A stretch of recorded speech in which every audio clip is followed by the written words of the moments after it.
So hi! Welcome and welcome back to my YouTube channel, and for today's tutorial, ituturo ko sa inyo kung paano nga ba mag-share or mag-send ng location sa ating Telegram. But first, can you subscribe to my channel and don't forget to hit the subscribe button and the bell to notify you for my new updates. And if you want to learn more, just keep on watching and let's start! So ayan guys, for today's video, i-open lang natin ang ating Telegram account o yung ating Telegram app. And then, pagka-open guys, mag-open lang kayo ng isang conversation kung saan gusto nyo mag-send ng inyong location or yung inyong real-time or exact location. So, pagka-open guys ng conversation, itap nyo lang yung file button na nandito sa may lower part.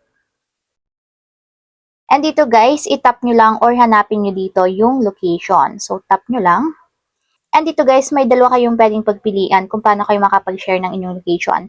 Pwede nyo guys isend lang is yung inyong current location ngayon, or pwede nyong i-share yung inyong live location. So, ibig sabihin guys, ng live location is yun yung i-share yung inyong real-time location within 1 hour, 30 minutes, hanggang kailan nyo gustong i-share. So, nasa sa inyo naman yun guys.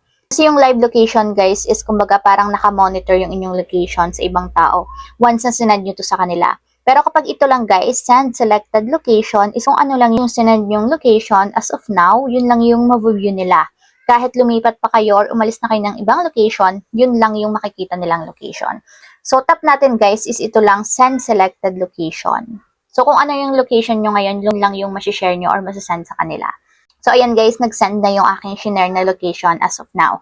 So, kapag magsasend naman tayo guys ng real-time or exact location, ganito yung magiging itsura niyan. So, once na tinap nyo yung exact or real-time location ninyo, pwede kayong pumili dito kung hanggang kailan nyo gustong i-share yung location.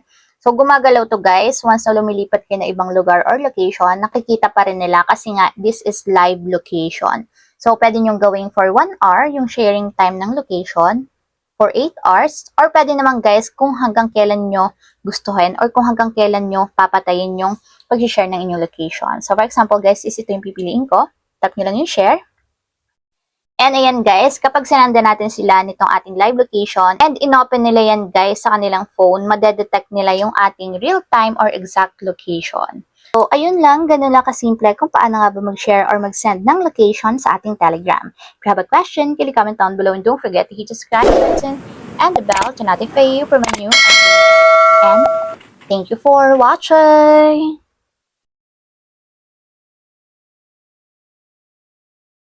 Living life, every day, late at night, not okay.